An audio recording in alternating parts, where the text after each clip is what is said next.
নমস্কার আমার প্রিয় সুধী দর্শকবৃন্দ, আশা করি সকলেই ভালো আছেন, ভেতর থেকে সুস্থ আছেন। আমি রঞ্জন ফিজিক্যাল মেটাফিজিক্যাল ভয়েজার চ্যানেলের পক্ষ থেকে আপনাদের সকলকে জানাই আমার আন্তরিক ভালোবাসা ও শুভকামনা। 2024 মাঘ পূর্ণিমার শুভ সংযোগে করুন কয়েকটি বিশেষ কাজ, সুখ শান্তিতে পরিপূর্ণ হবে জীবন। আলোচনা করব তার আগে বলে রাখি, আমার চ্যানেলে যারা নতুন নতুন ভিজিট করছেন চ্যানেলটিকে সাবস্ক্রাইব করে পাশে থাকবেন। আধ্যাত্মিক এবং পার্থিব সমস্ত রকমের ভিডিও পেয়ে যাবেন। তো চলুন দেরি না করে আলোচনা শুরু করি। হিন্দু ধর্ম বিশ্বাস অনুসারে বাংলা মাসের দশম মাস অর্থাৎ মাঘ মাসটিকে অত্যন্ত পবিত্র হিসাবে ধরা হয়। মাঘ পূর্ণিমা তিথিও তাই শাস্ত্র মতে অত্যন্ত গুরুত্বপূর্ণ। আগামী 25শে জানুয়ারি পালিত হবে মাঘ পূর্ণিমা। এই বিশেষ দিনে স্বরাশি কর্কটে উপস্থিত থাকবে চাঁদ। এদিন আবার সকাল 8টা 38 পর্যন্ত পুনর্বসু নক্ষত্র ও তারপর পুষ্য নক্ষত্রের সংযোগ তৈরি হবে। এছাড়াও এই দিন গুরু পুষ্য যোগের প্রভাব থাকবে। এই সমস্ত শুভ সংযোগগুলির কারণে মাঘ পূর্ণিমা তিথিটি এবছর অত্যন্ত পবিত্র হয়ে উঠতে চলেছে। এই দিন বিশেষ কতগুলি প্রতিকার পালন করলে কোনো ব্যক্তির জীবন ধনসম্পদে পরিপূর্ণ হয়ে উঠতে পারে। আসুন এবারে জানব এই দিনে আমরা কি করব।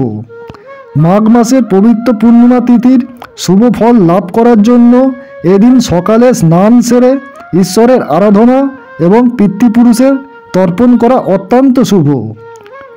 জ্যোতিষশাস্ত্র মতে যাদের জন্মকুণ্ডলিতে চন্দ্রের মহাদশা সম্পর্কিত সমস্যা আছে এবং যারা দীর্ঘদিন ধরে নানা মানসিক সমস্যায় জড়িয়ে থাকেন, তারা এই দিন রূপোর আংটিতে 9 রতি মুক্ত নিয়ে প্রাণ প্রতিষ্ঠা করে ডান হাতের কনিষ্ঠা আঙুলে ধারণ করলে অত্যন্ত শুভ ফল লাভ করবেন। অনেকেই সম্পূর্ণ মাঘ মাসে বিশেষ ব্রত পালন করে থাকেন। মাঘ মাসের পূর্ণিমা তিথিতে স্নান করার পর শুরু হয় এই ব্রত।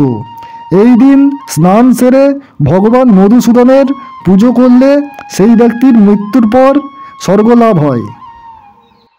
শাস্ত্র অনুসারে বিশ্বাস করা হয় যেসব ভক্তরা মাঘ পূর্ণিমার তিথিতে পবিত্র নদীতে স্নান করেন তারা মৃত্যুর পর দৈব রথের মাধ্যমে স্বর্গে গমন করতে পারেন। বিশ্বাস করা হয় মাঘ পূর্ণিমা তিথিতে সঙ্গমের জলে প্রাণ সঞ্চারকারী শক্তি অবস্থান করে। তাই এই দিন সঙ্গমের জলে স্নান করলে সকল রোগব্যাধি থেকে মুক্তিলাভ করা সম্ভব হয়। পবিত্র এই দিনটিতে গলায় অর্ধচন্দ্রাকৃতি রূপোর লকেটে মুক্ত জড়িয়ে তা ধারণ করলে অত্যন্ত শুভ ফল লাভ করা সম্ভব হবে।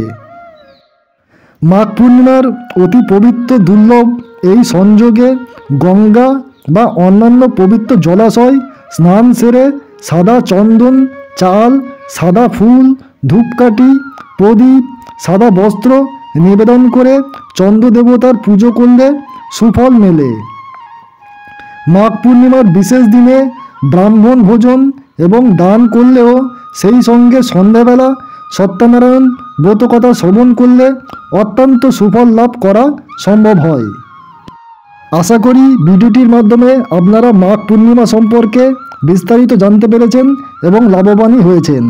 আর ভিডিওটিকে যত পারেন আপনাদের আত্মীয় পরিজনের মধ্যে শেয়ার করবেন যাতে তারাও লাভবান হন। আর ভিডিওটিকে ভালো লাগলে চ্যানেলটিকে অবশ্যই সাবস্ক্রাইব করে পাশে থাকবেন। আমি আধ্যাত্মিক এবং পার্থিব সমস্ত রকমের ভিডিও নিত্য নতুন আপলোড করে থাকি।